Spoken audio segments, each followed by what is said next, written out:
To niche or not to niche? That is the question.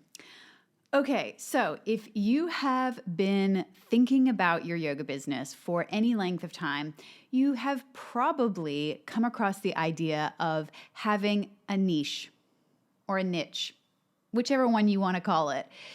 But is it really that important or vital to your business to have a niche? Short answer, too long, didn't read. Yes, it is. And here's why. I've got a couple of stats for you. So in 2006, which is not that long ago, Yoga Alliance would receive on average 20 to 30 RYT applications a month. RYT applications are those that new yoga teachers use to apply for their credentialing as a registered yoga teacher. In 2019, which, is not that far away from 2006, Yoga Alliance receives 2,500 to 3,000 applications every month for registered yoga teachers. So now more than ever, it is important for you to have a niche for your business simply because there are a lot more people teaching yoga. I'm Cora Giroux. Welcome back to The Practice, my weekly video newsletter. Okay, so in today's video, we are going to talk about part one of how to create your niche. So hopefully you are sold on the idea of defining a niche and knowing that it's important for your business. I will talk a little bit more about that. But I really want this to be practical because I feel that you are probably already aware that having a niche is really important. If not, that little stat I just gave you before will hopefully sort of help you understand why it's important. Another really important factor in realizing why having a niche is so important is the shift that we made to teaching online in 2020. I actually am so for this shift to teaching online. I think it has done a lot of great stuff for yoga teachers, allowing them to build up their own independent business without needing to rely on a third party like a studio or a gym to supply the premises. People got used to doing yoga online. So I think it's awesome. I love online work. That's what I do. There are so many reasons why I recommend and am pumped that is where a lot of yoga teachers are building their businesses. But when you're online, your students or your potential students have a humongous, infinite amount of choice. A student in Sydney, Australia can find their perfect teacher in London and practice with them online. A student in Nova Scotia, Canada, where I'm from, could find their perfect teacher somewhere in South America. So students are able to connect with teachers from all over the world, which is incredible. But what that means is that students are really looking for a teacher or a business or a brand who truly, truly gets them and understands them and is designed specifically for them. So, larger, generic sort of yoga is great, but there are companies who do that already. And if you're looking to carve out a space for yourself online, having a niche is one of the best ways to do that. Think about it. If you love teaching yoga and knitting little tiny purple hats for cats, and you tried to find people in your neighborhood who are also into that, you might not be able to. But I'm sure that if you love knitting tiny little purple hats for cats at the end of your yoga class, there are going to be people somewhere in the world who are also into that. So it allows you to reach people who are really into what you're doing, which is great and amazing. And it's just really good for business because people are looking for something that is specifically for them. Okay, cool. So you with me? You know that a niche is important, and don't worry, it will evolve over time. The first step to defining or uncovering your niche, in my opinion, is to figure out who you want to work with. So instead of tackling what's my niche as this huge problem, break it down into smaller steps. The first one being, who is it that you really want to work with? This person is what is known in marketing as your ideal student or your ideal client. And knowing who your ideal student and your ideal client is one of the most foundational pieces of your business strategy, right? So, how do you figure that out? Well, I have a couple of tips to hopefully help you figure out this first part of your niche, which is defining who your ideal client or student is. So, the first tip is, or the first way that you could uncover who your ideal student or ideal client is to think about working with a past version of yourself, right?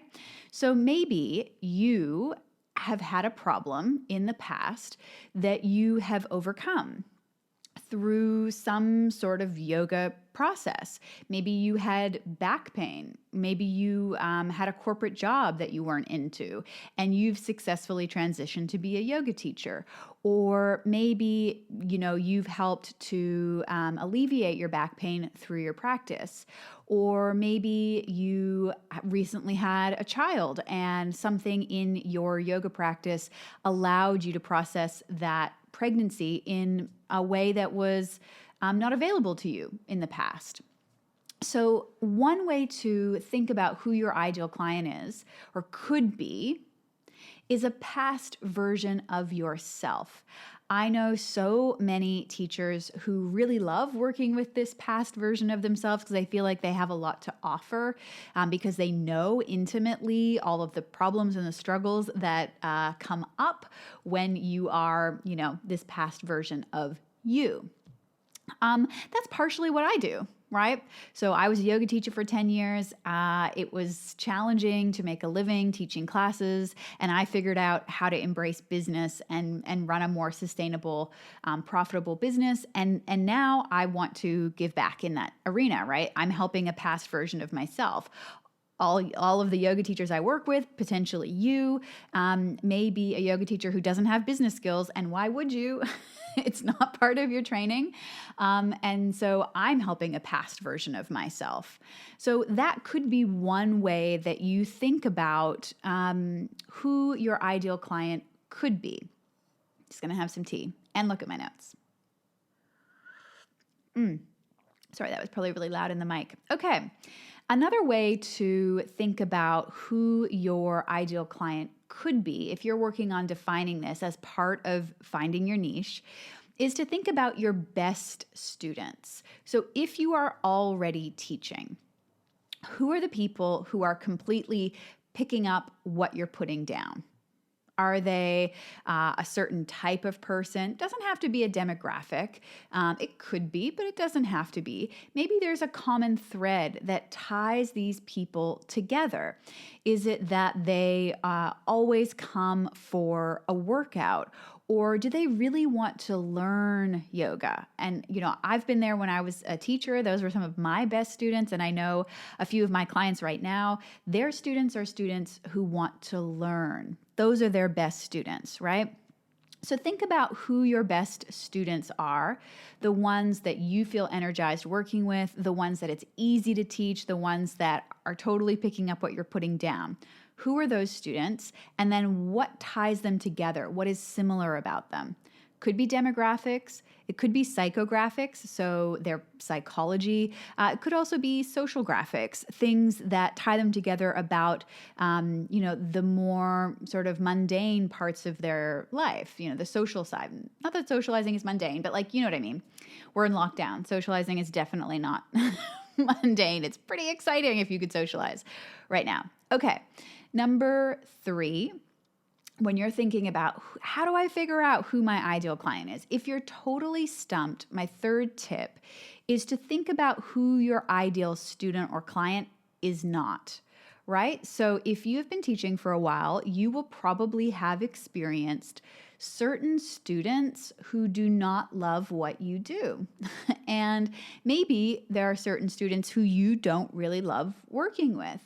For me, when I was teaching full time, students who really wanted a workout, like a super strong workout, didn't love my class.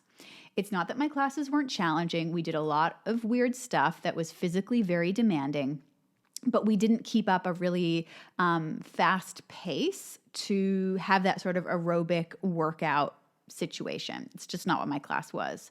So I knew that the students who wanted like a super intense workout and maybe yoga was their workout, they didn't really like my class. So I knew that was not my ideal student. So if you're really stuck on this, think about the people who are not your ideal student.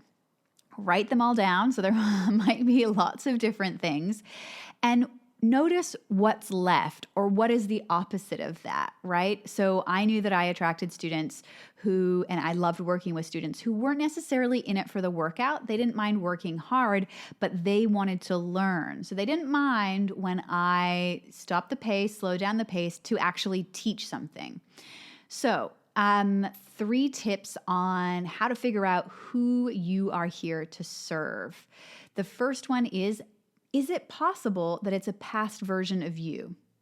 Tip number 2, who are your best students and what ties them together?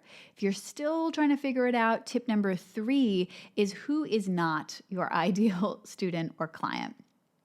Now, figuring this out, who your ideal student or client is an essential part of your business strategy. And you might be asking, why? Why is this important, Cora? Well, along with what I already said about having a niche and knowing that there are more yoga teachers out there than ever, there's like an exponentially large amount of yoga teachers out there right now, as opposed to even 15 years ago.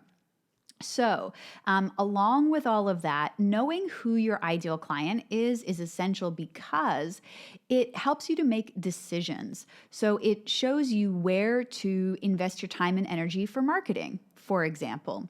So if your ideal client was a senior, for example, it may not make sense to be on TikTok. You can be on TikTok if you want, but it might not be the best return on investment. So it helps you to make decisions about where to market. It also allows you to get super clear on your messaging. So if you have the idea of your ideal client in your mind and you're speaking directly to that person, your messaging, the words that you use, how you describe what you do can be so much more effective. The last thing is knowing who your ideal client is allows you to do the next step of your niche. I'll talk more about that in another video, but it allows you to identify a problem that you solve as a business owner. I'll talk more about that, like business is solving problems. You're a professional problem solver. I think there's a quote that like entrepreneurs solve problems for a profit. That's like the definition of, what an entrepreneur is. So knowing who your ideal client is allows you to figure out what problems they have. So you can then create products and services that solve those problems. We'll talk more about that in another video, and that is also part of your niche, right? So who you work with, what problem you solve, and how you solve it. That's what makes up your niche. So to niche or not? The answer is yes. How to do it? Start with who you love to work with. Cool. Hopefully those tips were helpful. If you are interested in learning the fundamentals of business and starting your own sustainable business, if you haven't heard of it, I run a teacher training called The Business of Yoga 101. And it's a 50-hour teacher training. The next round starts in October. It was formerly known as Lost to Launch. It started as an online course. It's now a full-blown teacher training. We have an info session for that teacher training on August 26th. I will put a link in this email and down below if you want to join us in that info session. It's totally free. I'll tell you all about the course. You can ask me questions, but I'll also provide a little bit of value and educate, teach on the 6 steps that it takes to launch a successful business. So you'll walk away with something from that info session, even if you don't end up joining the course. Totally cool, still valuable. So August 26th, and I will put a link down below. Okay, thanks for tuning in to another episode of The Practice, and I will see you next week.